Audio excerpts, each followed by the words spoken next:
Hi, thank you for joining me back on our YouTube channel. So I've just had a fabulous chat with the lovely Paul from Petal to the Metal Flowers. Really, really interesting to chat to Paul all about London, all about his life, where he gets inspired. It was fantastic. I hope you really enjoy it. I feel really uplifted and positive, and excited about the future having talked to Paul. So I hope you feel that too. Cheers.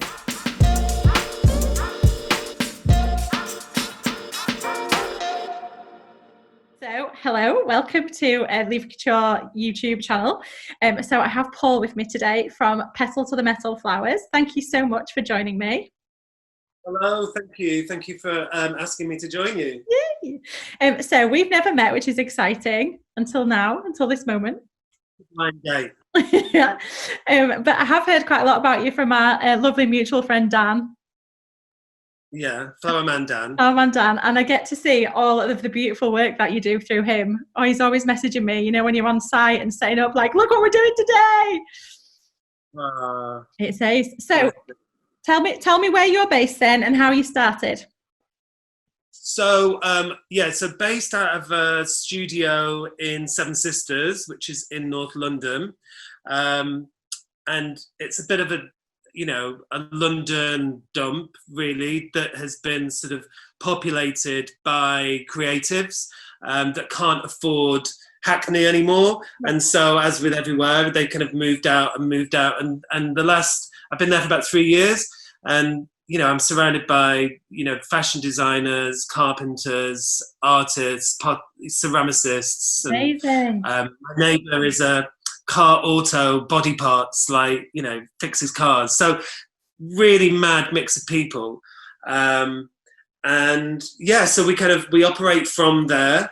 I work mostly in sort of the West End and the city, really.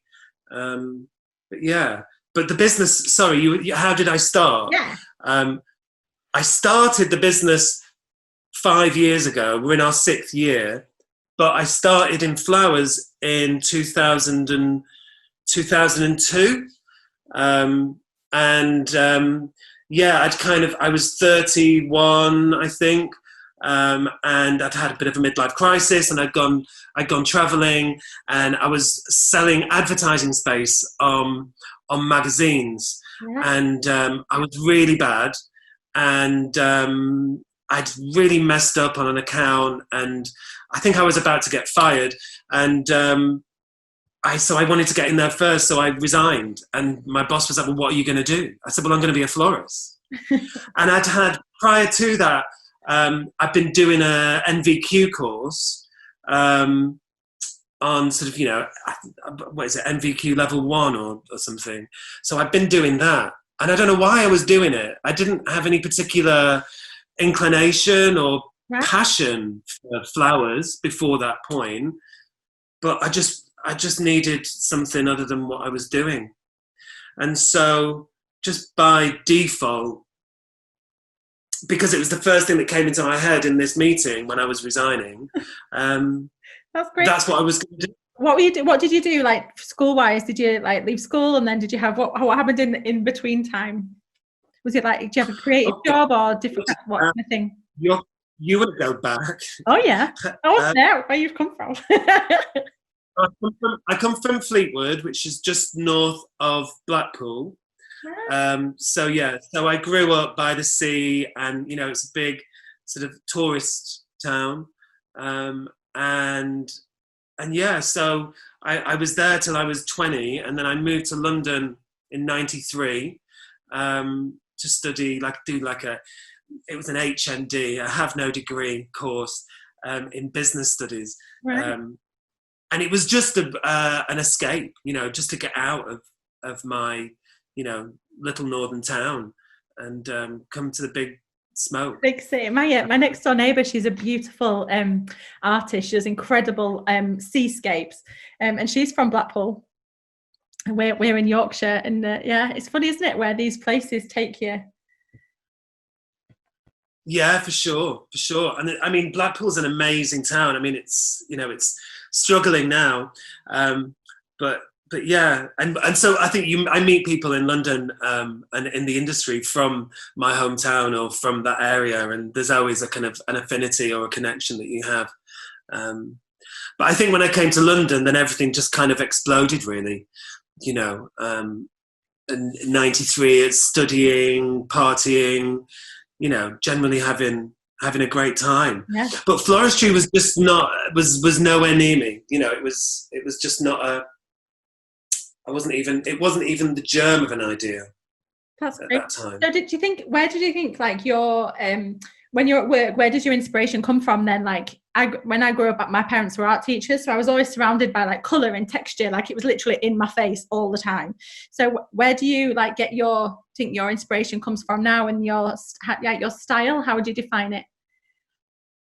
Well, I suppose really, you know, I never had that. I certainly don't come from an artistic family, and I would never, you know, I wouldn't call myself artistic in that sense. Really, I feel quite uncomfortable with that.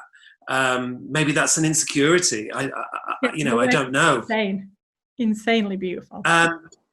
But you know, I think my inspirations are drawn from the people that I work with and what I see around me, both in the industry. You know, you see how the industry's changed in this last 10 years, and it's constantly pushing and pushing and pushing and more, you know, and to have like a small part of that is you know is a really great feeling. So yeah, you try to. I think, you know, all I try to do is kind of see what's happening, what's going on around me, and interpret that in a way that I feel comfortable and confident of doing, really. So yeah. Interesting, isn't it? It's a totally different angle then, the way it's come from. So tell me, so you're the book. Yeah. Sorry, go ahead. No, I always it's this whole thing around creativity. You know, I get people sending CVs and I'd love your job. It must be really creative, and I'd love, you know, hi, I'm looking for a job, and you know, I'm really creative. And for me, I'm like, oh no, I'm not. That's just me, because you know what is creative. Everyone's creative in their own way. It's so subjective, isn't it? And you know, I do fear sometimes in the Instagram world, you know, creativity can get lost, you know, through a filter. Yeah, absolutely. And through fear of sort of presenting your work because it doesn't fit into a look that is popular, you know? Yeah, I do. And so I do shy away. And when someone's looking for a job and they tell me I'm creative, it's like, I want to know, are you good with early mornings? Are you a hard worker? Can you drive? Yeah. Do you know what I mean? Yeah. Give me the fundamentals and we'll get to the creative bit. Yeah. Can you drive a van? Can you drive a van now? Yeah. Can you deal with a neurotic florist? How are you dealing with emotional people? It's true, isn't it? I mean, that's especially in like the wedding world of brides as well. You know, how do you deal with crisis, or how do you deal with caterers, or how do you deal with, you know, getting somewhere and some other people are in your way and you've got to get to somewhere. It's all that, isn't it? It's all the planning, all of the logistics of getting this to here perfectly. It's not just about being able to make a bunch and put it against a wall in the right light. Oh God, no. I mean, you know what it's like when you're doing an event or a wedding. You know, the hardest part is just the lead up to it, the actual standing there, you know, and making something. If you get the opportunity, because you're the one running around dealing with everything, you know, the actual making something is just pure joy and like it's a sense of quiet and calm, isn't it? When you can kind of go into definitely your head and make something. And what's your favourite thing to make when you're making?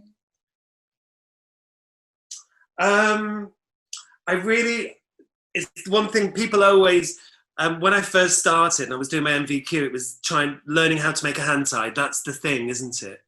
And so I was never very. I never. Yeah, I did a trial for Stephen Woodham's when he was at the Old Witch, and I went in, and this lady that I used to buy flowers from brought me in for a few days to give me some sort of hand tying practice, and I was terrible, and it was terrible. But I really love making them now. I really love doing a hand tied bouquet, and something quite loose and wild and free. You know, where there's not too much form, so you can kind of, one person it can look a mess, and the other person it looks like just a beautiful meadow, and Yay. I love doing that. We do loads of really. We have a client, and we do lots of really these big rose decorations. And I've got George, who works for me, who does the most amazing sort of neat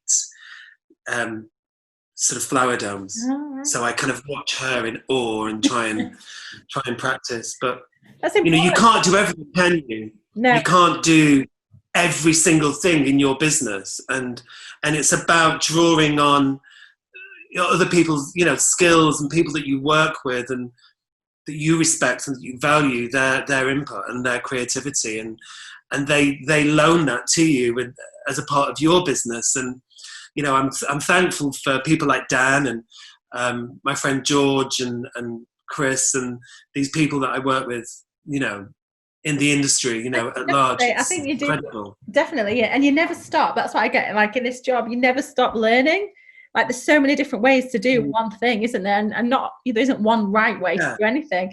And I think you get that from working with freelancers as well. They come in and they do something, you're like, oh wow. I mean, oh, okay, brilliant. You're like, boom. Oh, doing that. Yeah. It is ace. Yeah, because when you're in your business and when you're in your world, you're quite isolated, aren't you? And it's only through contact with other florists and other people, and it's things like this with other business owners and other businesses to see how other people feel and work, and it can feel quite isolating at times. I think so. I think as well, sometimes I think social media can play into that as well, not in a good way. Do you know what I mean? Because I think people, if you are, that can be a bit hard. Someone asked me, because I asked questions for you, so there's some questions. What's your favourite flower? Which is always a crazy question to ask a florist, but yeah, it's a funny one, isn't it? Because it's like the smash hit sort of questionnaire, when you used to read smash hits, and it'd be like, but yeah, I think hydrangea. I love hydrangeas. I love this time of year. The most universally popular flower is the peony, right? I mean, it has to be. I've got some peonies there. I do think that they do smell of onions sometimes, if I'm completely honest about peonies.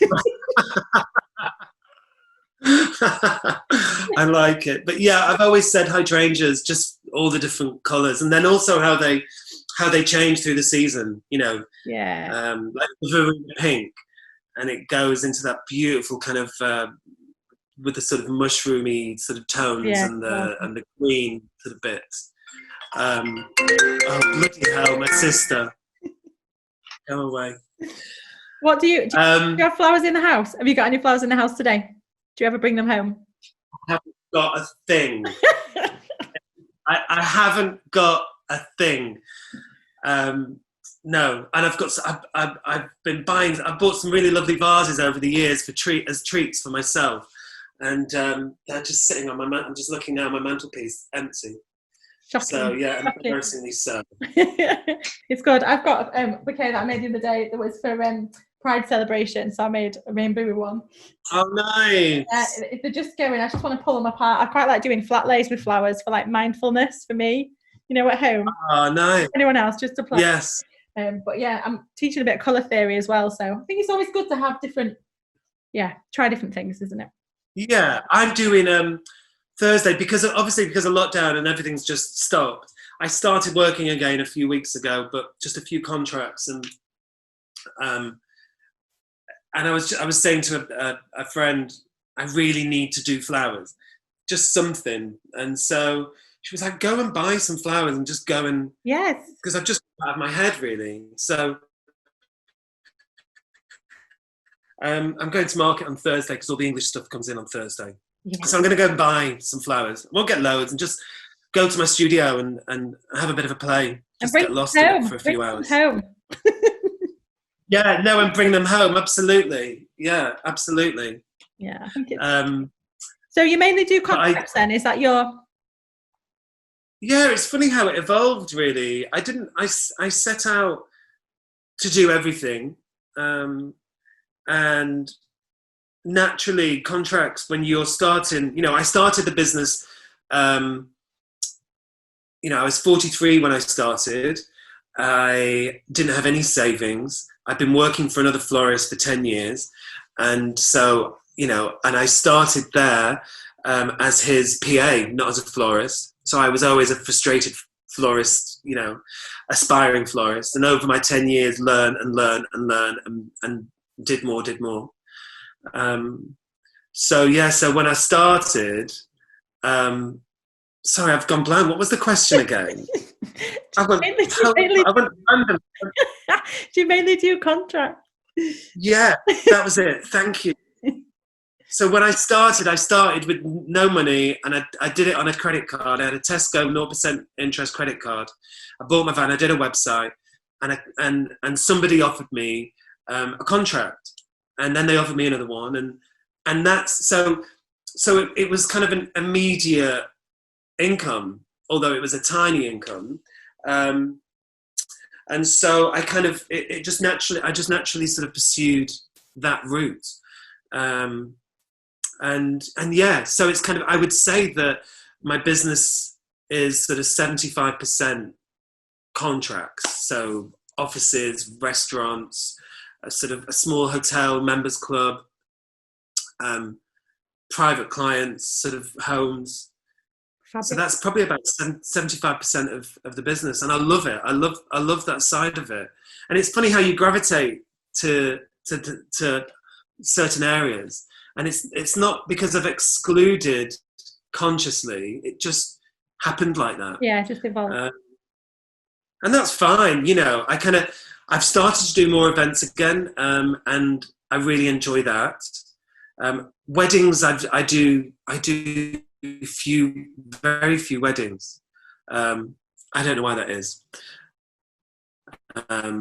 So yeah, I probably I would love to do more, but I've done less and less as the years have come by. If you're a contract florist, then do you tend to work more like the start of the week? All the way through.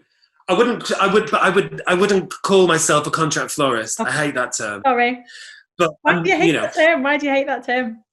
Just I don't know. People say, "Oh, I'm a contract florist," and it just I don't know. I don't like it. Okay, I won't call you that. I'm a florist, and I mostly do. Yeah, I mostly do sort of the contracts, corporate, weekly deliveries. But yeah, what did you say?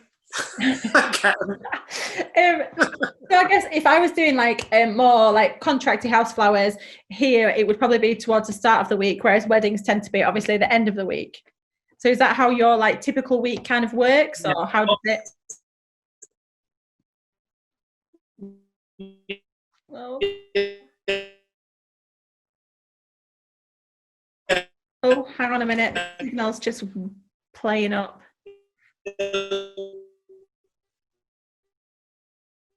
Oh, hang on a minute. Corporate. Oh, hang on, darling. It's the internet. Oh, there we go. You're back. Are you back? Weather been? Did I have some awful frozen face? No, it just froze. Oh, I hate technology. I think because there's a storm coming. Ugh. Anyway, you're back. Right. So tell me about your typical week. Well, yeah.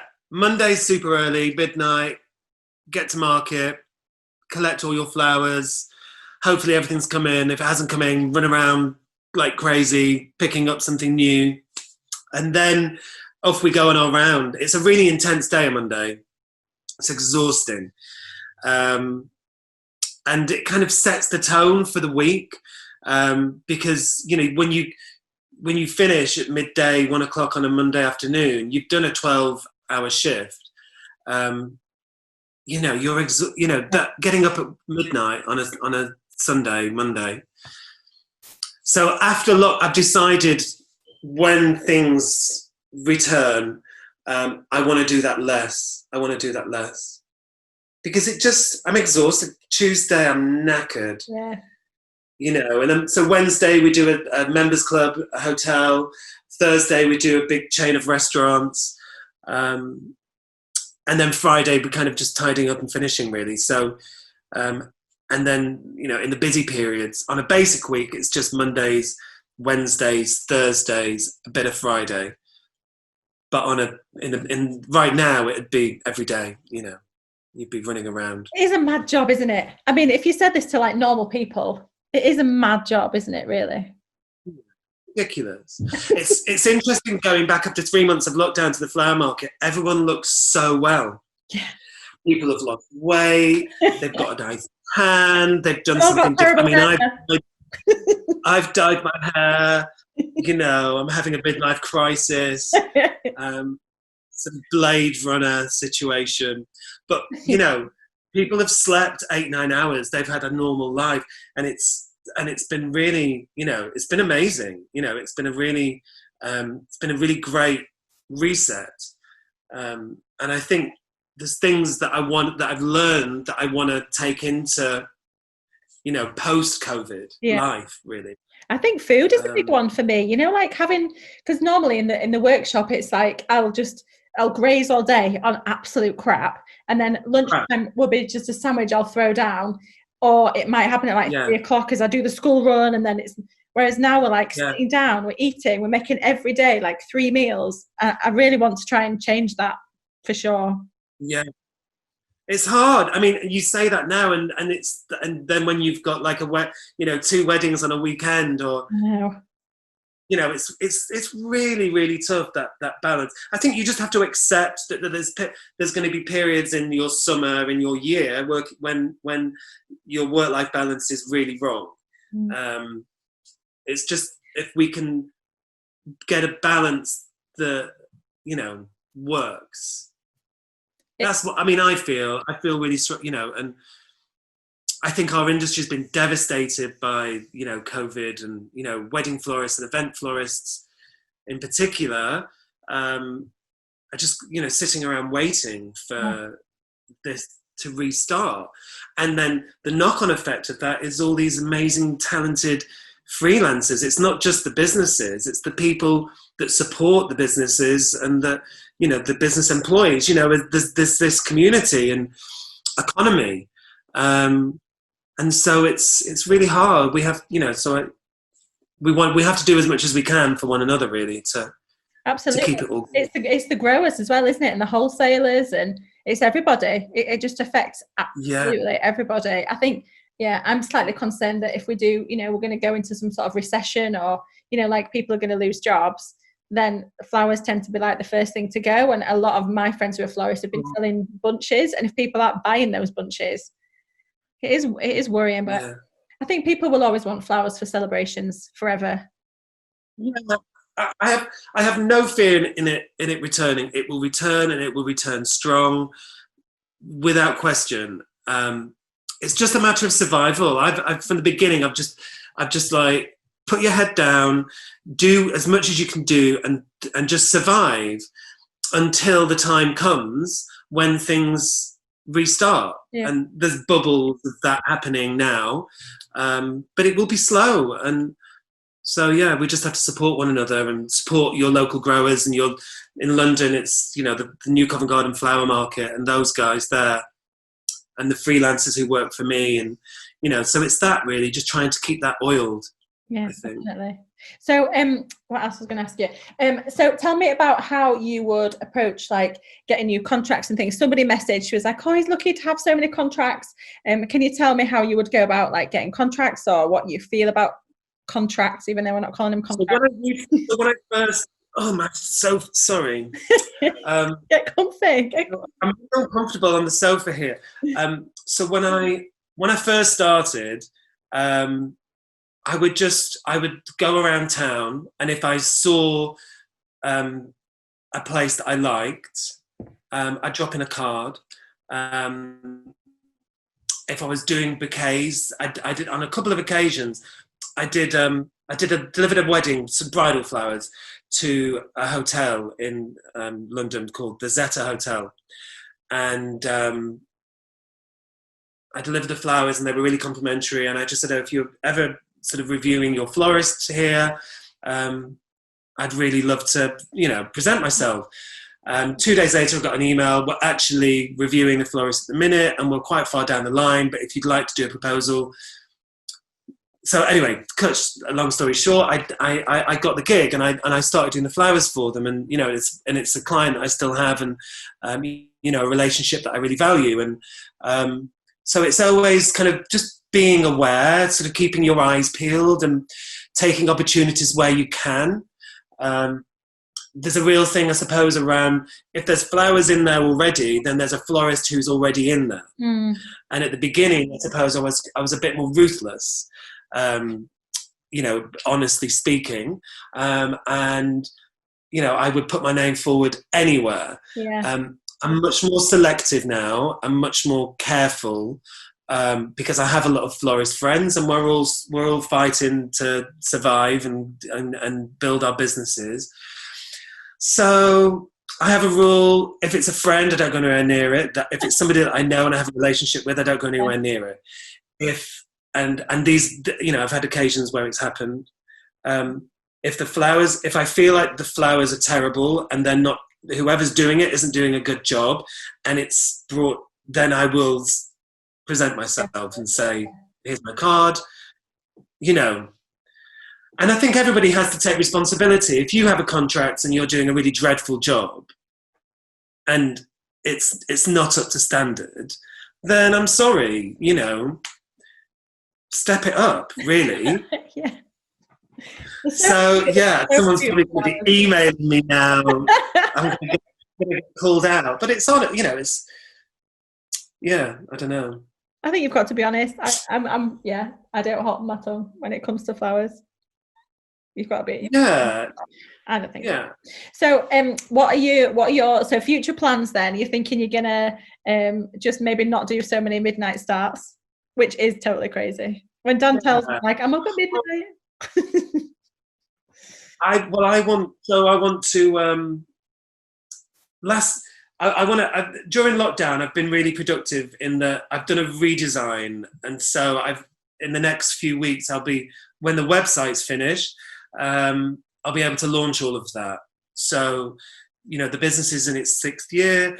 It looks how it looks, and it's been fine, but it just needed to evolve and change. So all of that's coming up in the next few weeks, and I'm really excited about that. And it kind of feels really refreshing, and it's kind of like we're venturing into this brave new world post-COVID, and it's really great to sort of be doing that with sort of new armory, really, and a fresh feel. So that's been kind of a big thing for me. I'm going to start tentatively doing office plants. I've had a number of clients who've been asking me to look at doing service sort of plants in their offices. Right. So I've been looking at that, and Dan's been helping me research that. So we're starting that just with our own clients initially as we learn and grow, and then I'll roll that out, I suppose, next year. But it's a whole new world, and biophilia, is that what that's a big thing. It's such a popular world now. What is that? Tell me what that is. Office plants, okay. And it's a big business, and there's lots that can be done to reinvent it, I think. Yeah, and I'd really like to. So good when you've got plants around you. They make you feel so good. It's proven to be better for you, isn't it? So that's a win-win. For sure, absolutely. I mean, yeah, for sure. I'm so bad with that.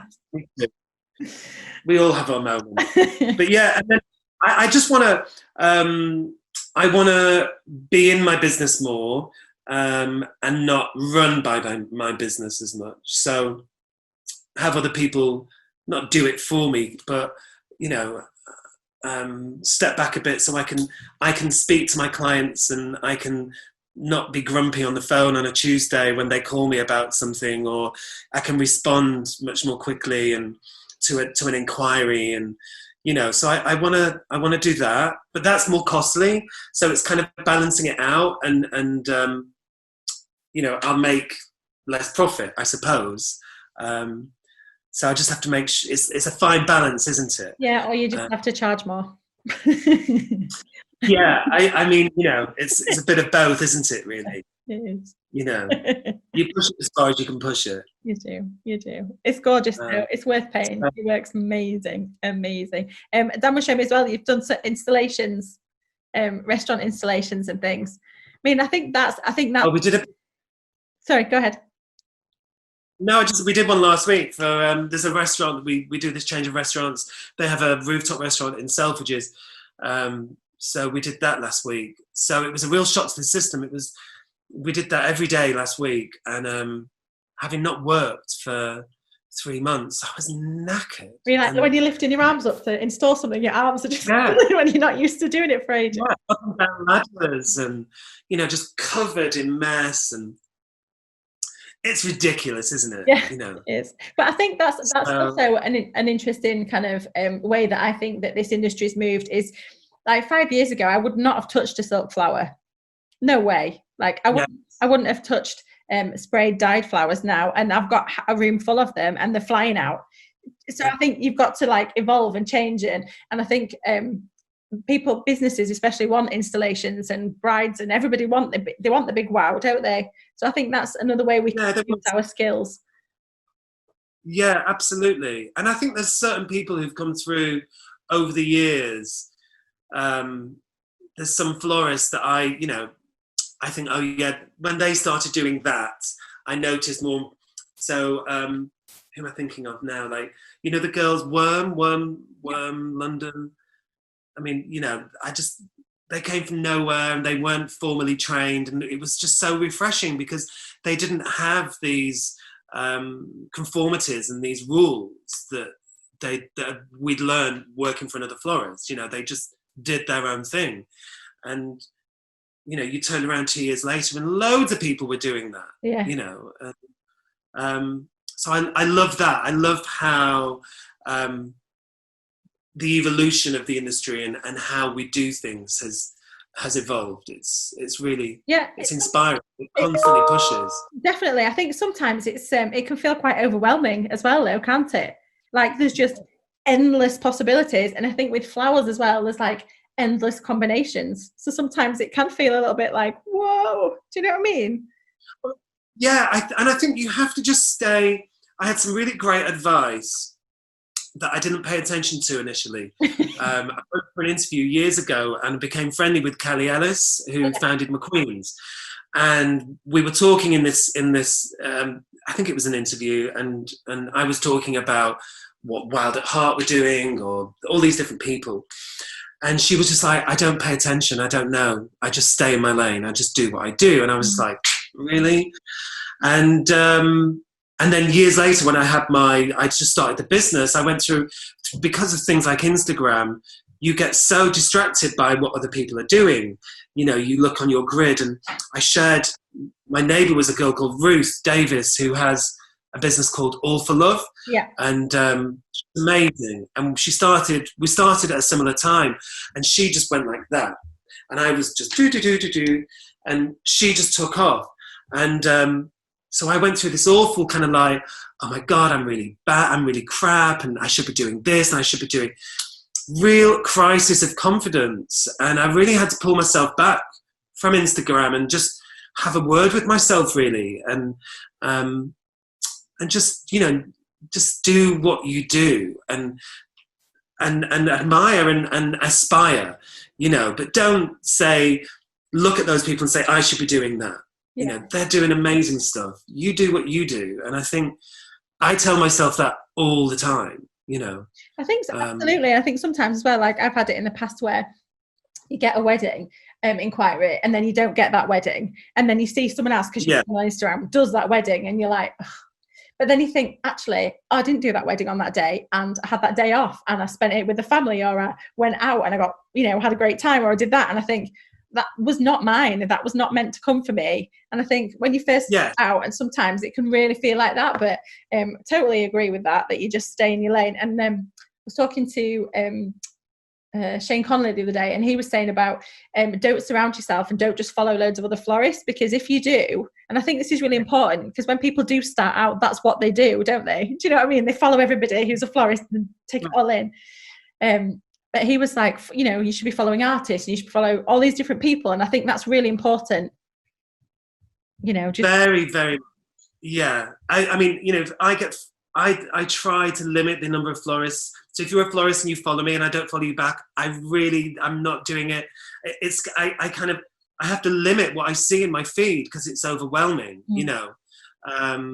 But absolutely, you know, my best friend he's a makeup artist, a fantastic makeup artist, and I watch and I listen to him talking about color, and it's like, wow, and he'll see something that I've done in flowers, and he'll be like, oh, that's a really great eyeshadow.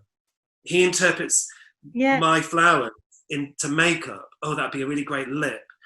Do you know what I mean? And so I think it's really great if you can see your medium through the eyes of another medium. Definitely. Have you done anything in terms of like, I'll just shut the door because my daughter just came in. Hang on 1 second. Oh, bless. She's been in the garden social distancing with the grandparents this afternoon, which has been lovely.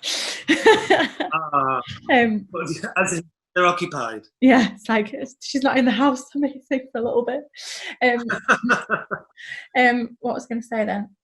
Oh my gosh, my brain. Oh yeah. So in terms of like studying or like have you done any more like further training that you've kind of thought, oh, I want to learn how to do that, or do you just like get your toolkit out and do it on the job, or freelancers, or what's the?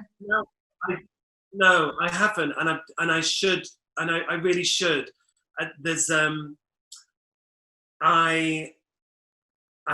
a lady, I don't know if you know, Catherine Muller, London. Yeah, she is. The lady who runs Catherine Muller is Jo, and she's beautiful, and both as a person and her work, it's exquisite, and it's the absolute opposite end of what I do. I'd love to do one of her courses, you know, but it's really intimidating because I think people expect you to be, you know, you can do it, and you know, and it's not like that, is it? You know, I'm terrible at wiring, and you know, I'm really rushed and clumsy, and you know, it's kind of how I work, and so it would be really, I'd feel really pressurized to do it, but yeah, it would be great to do a course. Yeah, just push yourself a bit. Yeah, I try and do some form of studying every year, just because I just don't think you can stop learning and seeing that different. What stuff do you do? Do you do like floristry studying or like basket weaving or? Do you know what? There's a lady, there's a house up here called Harewood House, and there's a lady that does do basket, like willow weaving up there, and I'd love to do a course with that, just because I think it'd be great to like sculpt and make something really big. Do you know what I mean? Yeah. But I'm not one of those florists who's like with my trug, you know, walking through the fields. That's not right. Okay. I've studied with a lot of florists through Chapel Designers. Have you heard of Holly Chapel?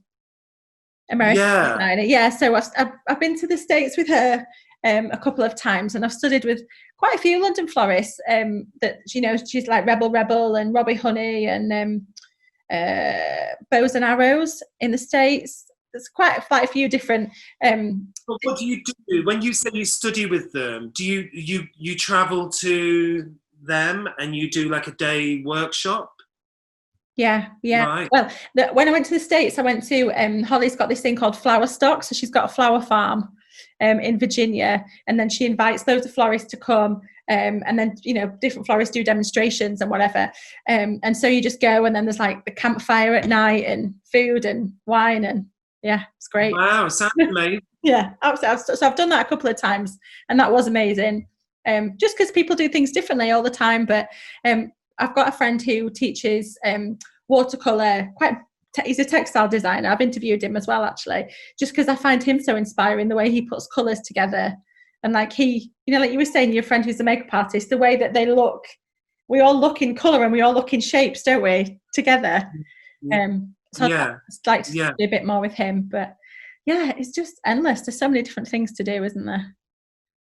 Yeah, and it is, you know, I suppose it is having that conscious awareness of and hunger to want to do it. And I think, you know, lockdown's certainly been another great sort of opportunity to sort of stop, because when you're in your business doing your day to day, you know, I certainly have never felt like I've got time to do different things. No, absolutely. No, it's exciting. But it's something to take forward. It's something to take forward. So if like a florist, a future florist that came up to you and said, right, Paul, I want to be a florist, what advice can you give me? What would it be? Gosh. Yeah, it's fun. I mean, I always say what I've said to you earlier about just, you know, get your head down, work hard, you know, all of those things. I think, yeah, it's difficult because I'm thinking of like what I've just said about the worm girls, and you know, there is this. It's quite nice when there's people coming through who don't come from traditional florist backgrounds or floristry at all. There's a handful that are amazing, and there's a lot that aren't amazing. Truthfully, I feel, you know. So, but you know, of that handful that are amazing, I kind of feel like if they'd have heard me say, well, you should do this and you should do that, you should do the other, then it may have clipped their wings, or yeah, I got you. Do you know what I mean? Yeah. So I think the good people always come through, you know, and so I think follow your passion. Don't chase the money. Number one, don't chase fame and glory and success.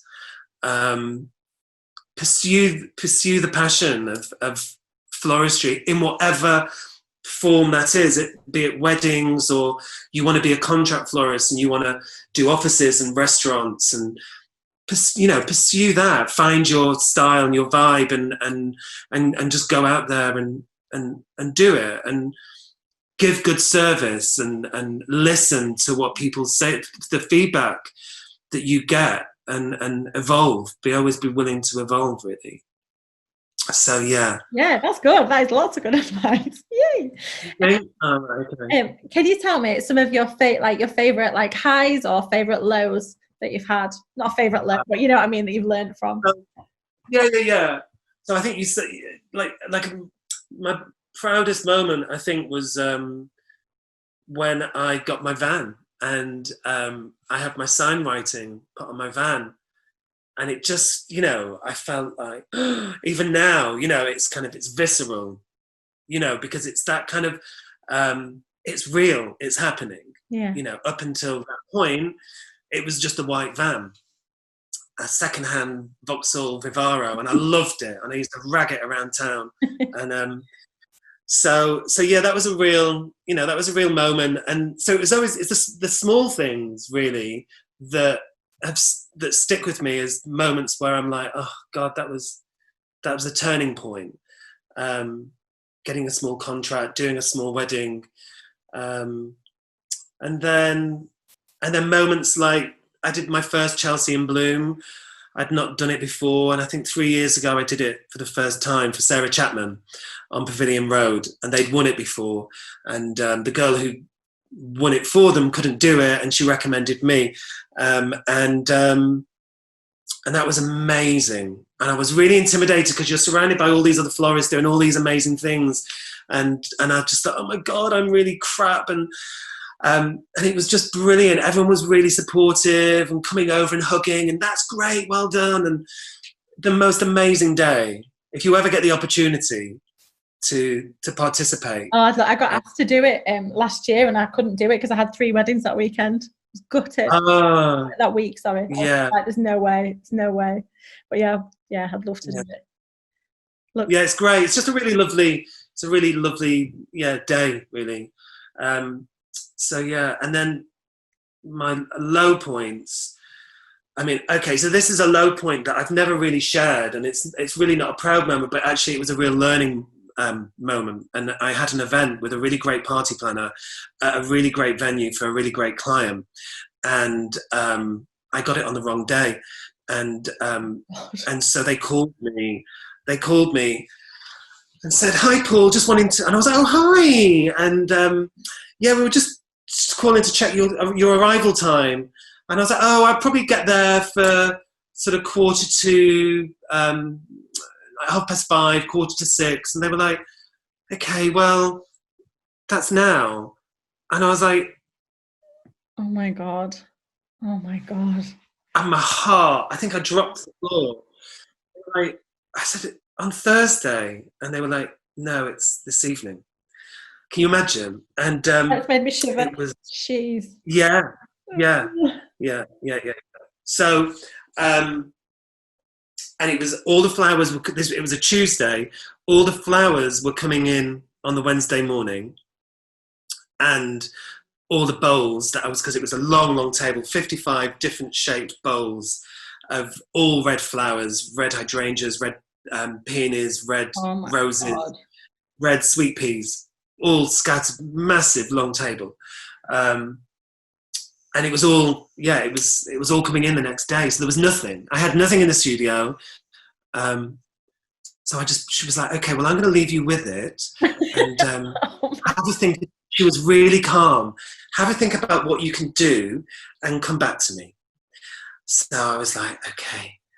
And I think I cried. And then I called phoned a friend. And anyway, it's got a really long story short. I had the table set and laid as per the design about an hour and 3/4 later. Okay. And we snuck in around the back of the venue. The party were having their drinks where there were no flowers in another area, and we laid the table. And that was, so I don't know what, I just really don't know what happened. I wrote the date down and I just had it in a different day. We've all things like that though, and I think it's just how you learn from it, and at least you managed to pull it out of the bag. I mean, that's the thing, isn't it? It's like you did it. You didn't let your client down. You did it.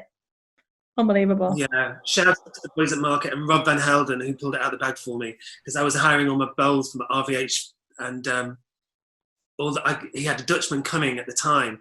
So he called the Dutchman called me. I got there. Rob and his team were making my flowers. Amazing. Helped me. I mean, it was incredible. So lessons to learn are like write it in a diary or a Google phone. Write it in a diary. Yeah, and the week before, do a check-in. Yeah. Hi, calling in about next week. Do you know? Because I still now double question myself. You know, we all do it, don't we? Definitely. I did a wedding. I did a wedding 2 weeks in advance. And I'd written in the diary, I'd written the 1st, but it was the 15th. But just the way my writing was, I'd written it down wrong. And how I write, however. But my colleague had put it in the diary for the, the wedding was on the 15th. So I got all the flowers in, prepped them all, rang the bride, hi, when are you coming to collect? Because she was collecting, thank God. She was like, well, on the 15th, I'm thinking about, 10 o'clock. And I was like, okay then. And luckily it wasn't a big wedding, because I would have, but at least it was in advance and it wasn't after. But it's so scary, and those things can happen when you're so busy and you've got so much going on. They can just, but at least, the other thing is there to take away from that is that you've got awesome friends who help you out, and that's why it's so important to have community, isn't it, in this business? Yeah. Do you ever have, and that's what you go on, sorry. I was just going to say, do you ever have any recurring floristry dreams? Oh, it's always that I've got the wrong dates, that I haven't ordered them, that I didn't order enough, that I've ordered the wrong thing. You get neurotic, don't you, as you approach an event or a wedding? You get really, it's really stressful. It's really, and it's that you don't charge for that. That's just yours. Yeah. That's just your joy. Just your joy. Those cold sweats at 2 a.m. when you're like, I always have the dream. Are the pins going to open? Are they going to last? It is mad, isn't it? It is totally mad. You have to have a few screws loose, I think, to do this job. Definitely. Yeah. Live life on the edge. I always have a dream that my fingers just turn to rubber and I'm trying to build a bouquet. I think I've had it 4 times. Wow, that's sort of a dream. I'm not, no. I normally go to sleep and that's it, bang. You're gone. So. Lucky you. That's good. That's lucky you. Yeah, I'm out cold. Awesome. Yay. So, What's last question? What's your snack of choice in the workshop? we've really tried to be much healthier. I mean, it's seasonal, so obviously December's celebrations and Quality Street and Heroes, tubs of that. That's like sort of end last week of November through, Yeah. and then we move into the sort of the cold, sort of springy months. So it's biscuits, custard creams, tungstens, that sort of thing. Um, big fans of shortbread. The shortbread, Sainsbury's do a really nice shortbread raisin sort of cookie. That's delicious. Yeah, we like that. So yeah, that's it. But trying to be healthy. I think it's hard. And I invested in an espresso. Dan encouraged me, to invest in an espresso machine for the studio. So now we can have a nice coffee. Yay! I just got one for our workshop, and I ordered the wrong one because I like got the new one's got really big pods, hasn't it? They're massive. Oh yeah, and it's a different to the one that we have at home. So I need to sort it out. But yeah, we have one at home, and I love. Oh, I've got small pods. Yeah, that's it. That's the one I want. You've got the big couch ones. Yeah, so I sent it back. But yeah. I think we are all. I mean, I never used to drink that much coffee, but I think the past few years that espresso just keeps me going.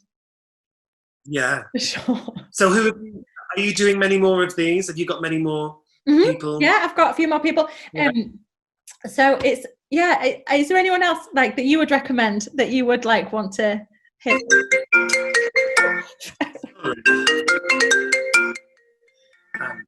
Anyone that I would recommend? Well, I would definitely recommend those two girls, Terry and Katie from Worm. I think they're fantastic, and Florence from Petal. Oh yeah, I think she's a really interesting story, and she's a really great businesswoman, and really evolved her business. And Florence has just done crowdfunding to raise investment for her business. Oh, right. So she wanted investment, and instead of getting an investor in, she's crowdfunded, and so everybody's become. That's clever. Yeah, amazing. Yeah. So yeah, I find she's a real, and we have very different businesses, so it's just I find that really really inspiring. But yeah, I mean, you had Paula, I love Paula, and she's been a massive sort of like supporter of me over the years. And she was kind of, when I first wanted to come in, I've got the book over here, Living Colour, and it was my friend bought it for me and said sponsorship of Furness flowers or something. She was such an iconic figure. Yeah, definitely. So yeah. But anyway, you know lots of people, don't you? So yeah, I think it just definitely, they don't all have to be florists. I think it's just interesting seeing like where people come from, what their opinion is on life, and yeah, it's interesting. It's an interesting world. Yeah. Have you talked to any of the wholesalers at the flower market? Not at the flower market. I've spoken to Jo from Smith and Munson, so she, tulip and lily grower. But no, I haven't spoken, and I haven't spoken to any of our. I should probably interview our wholesale. Yeah, that would be interesting actually to see what they think. Yeah. I mean, the other thing is, right now, is what's been going on this past month, and it's become a big thing, is diversity in our industry, and so I think that's a really interesting conversation to have. And I think there's a lot of people are fearful to have the conversation for saying the wrong thing, but it's a white industry, and why is that, and what can we do as an industry and as a group of people, florists, to change that up, and so there's been a lot of heated conversations going along that on Instagram, and some of it has been really positive, and other parts of it I'm not too keen on, but I definitely think, It definitely. I think like it's weird. Like I was looking today, when you have like Facebook memories or whatever. 10 years ago today, I finished teaching. I used to teach at college up here, yeah, and it was a yeah, much more mixed intake of people. I've like consciously tried to keep my flower school more accessible and affordable, and I think it's looking at a lot of right. courses as well that are in our industry, isn't it? I think because making it not, like you were saying, like not you don't have to do a course to become a florist, obviously, but it does help so you don't completely wade in. Yeah. But it's trying to work Well, out it's different ways to help people, and I don't know. Like I watched a lot of the chat on, like there was a florist chat, wasn't there? A florist specific one. I watched quite a lot of that. yeah. It's like people can chat, but it's like, what can we actually do? Do you know what I mean? Yeah. I think the chat was very much, there was some really good stuff that was, talked about there.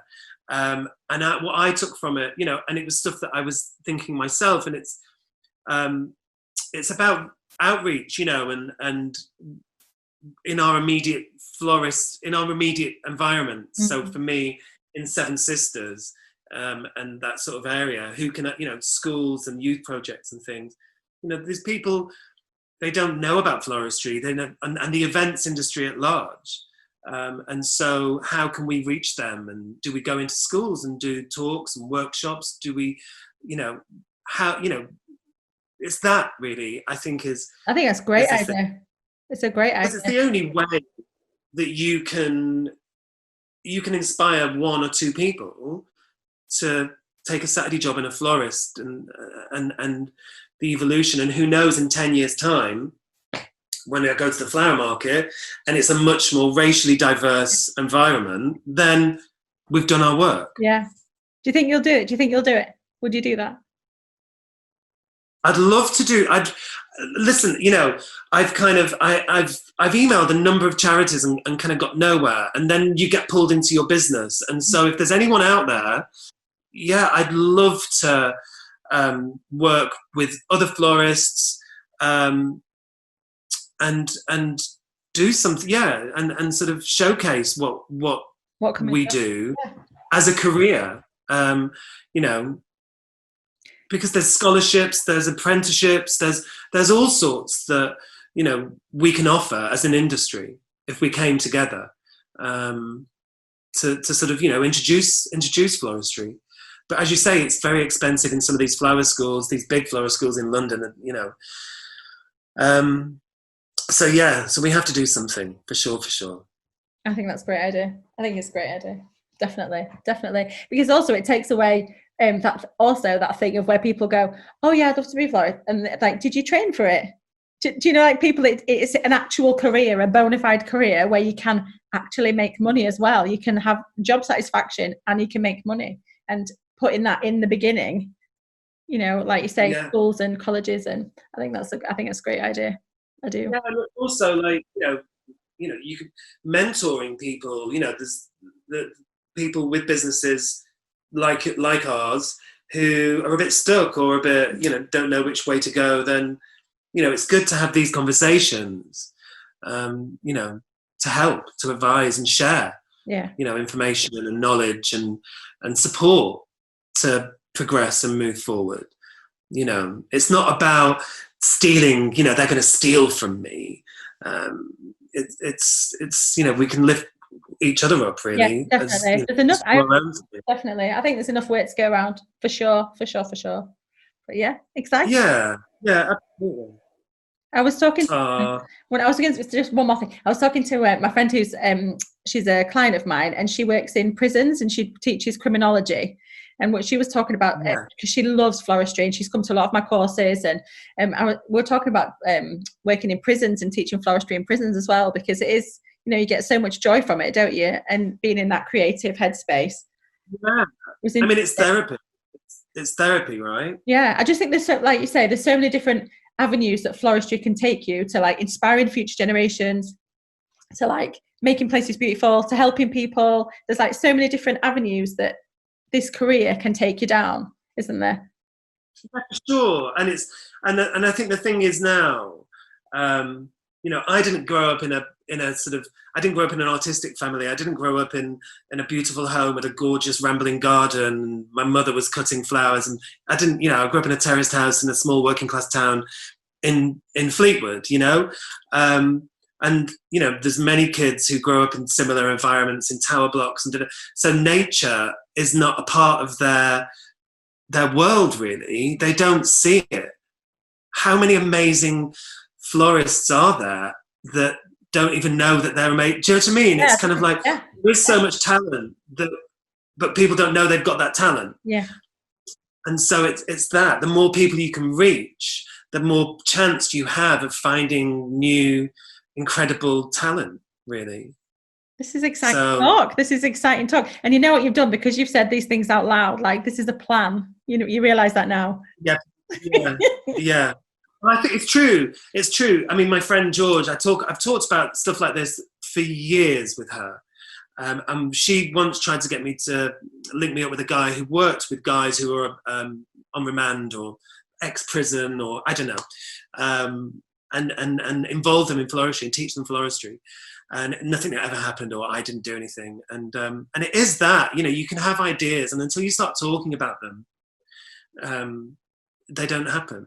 I want to have a business, until you start talking about, I will have a business, I am going to do this, be successful. And until you start saying that to yourself, and then once you do say it, it's kind of like law of attraction. It's like starts to swirl around you, right? I think it is. Exactly. I will win Euro Millions this weekend. I will win the lottery on Friday. I will win 44 million. Oh, you'd be bored. You'd be bored if you did that. Oh, I'd have a good go. People say, my friend says, what would you do if you won? I'm like, so I could have a business where I could have like a really fabulous shop or studio and employ my friends. Money wouldn't be a problem. I wouldn't be worried about profit. It'd just be a vanity project. That'd be nice. Yeah. Okay. Well, you can keep dreaming, and yeah. Meanwhile, back in the real world, let's go and bleach some buckets. Winner. It's been a different thing, I think, for because I've got staff, and having to do everything yourself because the staff are all furloughed. It's just a different world, isn't it? Going back to like those ideas that you bounce off someone and then that person's not there, or you know what I mean, or you've got to like bring all the flowers in, doing everything. I'm doing everything again. It's like lockdown has taken us back to the beginning.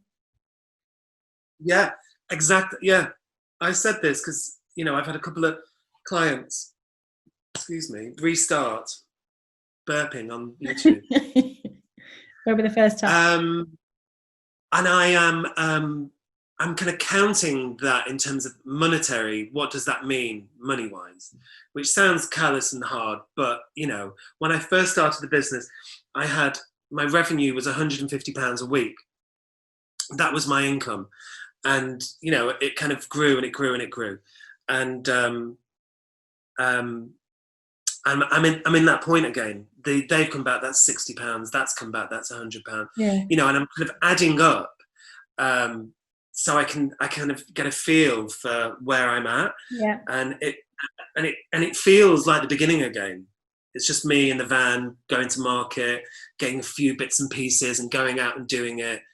It's that. And when we all worked, there was a team of us last week working together, and it's just so nice. That's how it's meant to be.